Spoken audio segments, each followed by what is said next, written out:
김하성이 뛰는 샌디에고를 이끌던 반멜빈 감독이 라이벌 샌프란시스코 자이언츠 감독으로 자리를 옮기며 김하성을 데려가겠다는 뜻을 강하게 밝히고 있다고 합니다.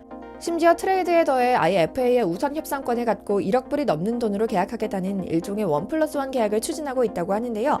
그냥 꿈에 젖은 망상이 아니라 정말 현지 언론을 통해 언론 플레이를 하고 있는 샌프란시스코의 입장입니다. 현지 스포츠 매체 디 애슬레틱은 김하성이 샌프란시스코에서 이정우와 한솥밥을 먹게 될 것이라면서 어쩌면 한국인 세 번째 1억 불 계약이 나올 것 같다는 내용을 슬쩍 흘립니다. 기자는 김하성은 FA를 앞두고 마지막 시즌에 들어간다. 그와 재계약을 맺으려면 9자리 숫자, 즉 1억 달러가 필요할 것이다. 샌프란시스코의 반멜빈 감독은 1억 불도 김하성에게는 매우 싼 가격이라며 자신이 샌디에고 감독으로 있을 때 받았던 김하성의 몸값이 1.5억 불은 간다는 것을 근거로 1억 불짜리 1+1 계약을 추진하고 있다라는 폭탄 기사를 낸 겁니다.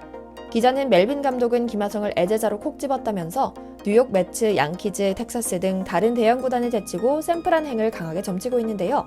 기자가 샌프란 전문가로 사실상의 구단 관변지 역할을 하고 있기 때문에 매우 높은 확률로 실현될 것이라고 하죠. 오늘은 김하성 선수의 트레이드와 이후 FA 시장에서 벌써부터 나오고 있는 김하성 선수의 몸값에 대한 이야기, 그리고 멜빈 감독의 추진 중이라는 1+1 계약의 정체에 대해서도 전해드리려고 합니다. 잠시 저희 광화문 브리핑 구독 설정도 부탁드리고요. 기자는 새해 첫 기사에서 샌디에고의 2024 시즌 로스터를 분석하는 시간을 가집니다. 현 시점에서 시즌이 개막하면 구성될 26인의 엔트리를 예상한 기자는 내야수 6명의 김하성, 보가츠, 마차도, 크로넨워스 등의 이름을 올렸는데요. 충분히 예상 가능한 범위 내였죠. 김하성이 작년에 정말 잘해줬기 때문에 주전인 것 자체는 이견이 없었습니다. 하지만 기자는 김하성과 크로넨워스에게 대조되는 흥미로운 부분이 있다고 지적합니다. 김하성은 2021 시즌을 앞두고 구단과 맺은 4년 2,800만 불, 하나로 약 364억 원 계약이 올해로 끝나며 FA 자격을 얻고 크로넨워스는 7년 8천만 불 연장 계약이 시작된다는 점이었는데요. 작년 내내 지속적으로 말씀드린 것처럼 김하성의 현재 트레이드 가치는 천정부지로 치솟았습니다.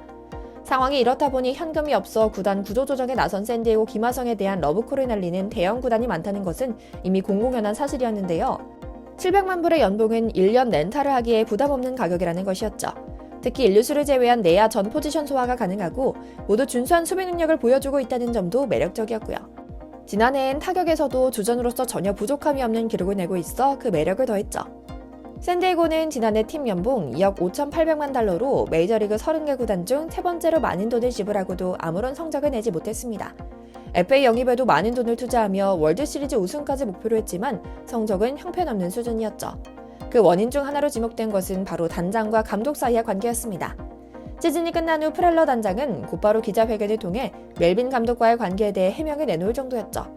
피렐러는 멜빈은 우리 감독이고 앞으로도 계속 감독일 것이다. 그동안 불화설 등 여러 가지 말이 많이 나왔지만 멜빈 감독과 나는 내년 시즌 포스트 시즌 진출에 다시 도전할 것이다 라며 논란을 진화하려는 모양새였는데요. 얼마 되지 않아 결국 감독은 팀을 떠나 라이벌 팀으로 가고 말았죠. 그런데 시즌 내내 김하성에 대한 극찬을 아끼지 않던 멜빈 감독이 결국 이를 냈습니다. 팀을 떠나며 김하성에게 동반 이적 제의를 했다는 건데요. 당시에는 실제로 이적이 일어나지 못했지만 이번 트레이드로 그 기회를 잡을 수 있을 것 같습니다. 그리고 관심 있는 많은 구단 중에서도 샌프란시스코가 점쳐지는 이유는 크게 두 가지입니다. 앞서 말씀드린 것처럼 반멜빈 감독의 요청이 있었고요. 두 번째로는 샌디에고 구단이 극심한 재정난을 겪고 있다는 점도 강력한 동인이 되고 있습니다. 최근 몇 년간 AJ 프렐러 단장이 겉모습 치중에만 중시한 나머지 언론에 빵빵 터트릴 만한 계약을 내는 일에만 집중하다 보니 더 이상 진짜 백의 선수들을 품을 능력이 안 되는 겁니다. 자연히 김하성과 크로넨워스 등 곧잘하는 선수들은 품고 싶어도 손가락만 쪽쪽 빨며 쳐다봐야 하는 선수들이 되어버렸는데요. 이런 내부 속 사정을 누구보다 잘 알고 있는 멜빈 감독이 이 틈을 타서 김하성의 찜을 눌러버립니다. 실제로 샌디에고와 샌프란시스코가 적극적으로 협의에 나서고 있다고 하고요. 야구 전문지인 프라이어스 온 베이스지 역시는 김하성이 샌프란으로 향할 경우 유격수 포지션으로 업그레이드되어 무혈 입성할 수 있을 것이라고 내다봅니다. 기자는 자이언트의 베테랑 유격수인 브랜든 크로포드를 이룬 후 샌프란시스코는 새로운 유격수를 찾아 나섰다. 그곳은 김하성에게 가장 확실하고 가장 확률 높은 보금자리가 될 것으로 보인다라고 단언합니다.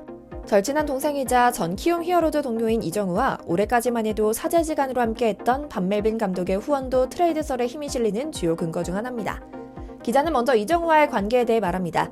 이정우가 샌프란과 계약한 후 가장 먼저 전화한 사람이 김하성이라고 한다.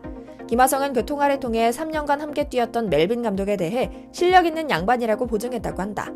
처음 이정우가 미국에 오려고 했을 때도 샌디에고가 영입에 뛰어들었던 것도 결국엔 서로 힘이 되고 이정우의 적응을 돕는 일에 김하성이 적극적이었기 때문이다. 하지만 상황이 바뀌었다. 그럼에도 다른 유니폼을 입어도 두 선수가 같이 뛰는 모습을 상상하는 것은 너무 즐거운 일이다 라고요. 반멜벤 감독 역시 최근 팟캐스트 방송에 출연해 김하성 띄우기에 힘을 보탭니다. 김하성은 내가 지도했던 선수 중 단연코 최고의 선수였다. 단순 실력뿐만 아니라 태도가 너무 훌륭하다. 매사 열심히 하고 늘 뛰어다닌다. 자기 일에 집중하는 것은 물론이고 팀의 굳은 일도 맡아서 하려는 멋진 선수다. 이런 선수는 언제든 탐나고 내가 현역에서 뛰는 어디에서라도 계속 데리고 다니고 싶은 좋은 친구다 라고요. 더군다나 김하성 스스로에게도 유격수로 뛸 수 있는 기회가 샘플 안에 있다는 것은 FA를 1년 앞둔 시점에서 자신의 주가를 올릴 수 있는 최고의 기회입니다. 김하성은 보가처 이름값에 밀려 울며 겨자 먹기로 2루수로 밀렸으나 지난해만 해도 유격수 골든글러브 최종 후보 3인에 들 정도로 수비력을 인정받은 선수였습니다. 지난해 유격수로서 131경기 1092이닝을 소화하며 단 8개의 실책밖에 저지르지 않았고 수비수가 얼마나 많은 실점을 막아냈는가를 측정한 지표인 DRS에서도 리그 공동 5위에 해당하는 10개를 기록했습니다. 올해도 유격수로서 153이닝을 뛰며 보가츠보다 훨씬 적은 경기에 나서면서도 누적 지표인 DRS에서 플러스 3개 대 마이너스 4개로 크게 앞서며 팀 내에서도 김하성을 유격수로 복귀시켜야 한다는 주장이 나오기도 했죠. 다행히 샌프란시스코는 유격수 복귀로의 욕심이 있는 김하성에게 완벽한 환경을 제공할 수 있는 팀입니다.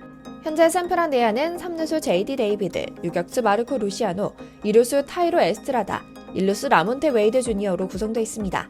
이 중 올해 에스트라다는 최신 수비 지표인 OAA, 그러니까 리그 평균보다 얼마나 더 많은 아웃 카운트를 잡아냈는가를 집계한 지표에서 메이저리그 모든 포지션 통틀어 두 번째로 많은 19개를 더 잡아낼 정도로 뛰어난 2루수였죠. 쉽게 말해서 딱히 이루수가 필요한 상황이 아니란 겁니다. 반면 유격수 자리에는 계약 마지막 해이던 크루포드가 플러스 6개로 가장 많았는데 그의 뒤를 이을 루시아노는 0개로 딱 리그 평균 수준밖에 안 된다는 사실이 눈에 띕니다. 물론 루시아노는 MLB.com 기준으로 샌프란 팀 내 유망주 2위의 거물로 수비보다 뛰어난 타격 재능을 인정받은 선수입니다. 마이너리그 시절부터 3루수 혹은 외야수로 포지션 전환한다는 이야기가 꾸준히 나왔죠. 더군다나 올해 트리플A에서 승격해 18경기밖에 치르지 않아 1년 정도는 더 기다려줘야 하는 상황이라 김하성은 완벽하게 그리고 빠르게 샘플안에 녹아들어갈 수 있는 상황이죠. 참 사람 인생이 신기합니다. 김하성이 샌디에고 번타자로 기용될 때도 무조건 까고 본다는 김하성 과대포장설 신봉론자들은 오버스럽다는 평을 내렸는데요. 김하성의 야구 인생은 올해 1번 타자로 본격적으로 기용되기 시작한 7월 커리어 하이를 기록했습니다. 오죽하면 김하성을 결국 못 믿고 보가츠를 데려온 반멜벤 감독도 보가츠 자신도 이를 겸허 인정하고 말았던 전적도 있습니다. 내 역할을 못했다, 쓰레기 같은 플레이였다며 냉정하게 자신을 채찍질한 젠더 보가츠는 이번 시즌 내내 공수 모두에서 경기를 망친 주범이 됐거든요. 앞으로 김하성이 실제로 샘플안으로 이적할지 아닐지는 알지 못합니다. 하지만 김하성 선수가 내년에도 올해의 상승세를 이어가길, 허슬도 좋지만 오래 건강하게 갈 수 있도록 건강 잘 챙기길 기원할 뿐입니다. 한국 팬으로서는 김하성과 이정우가 각자 다른 팀에서 뛰며 즐겁게 볼 수 있는 경기가 2배로 늘어나는 것도 좋을 것 같다는 생각을 하고요. 오늘 준비한 영상 여기까지입니다. 저희 광화문 브리핑 구독, 좋아요도 부탁드리고요. 시청해주셔서 감사합니다.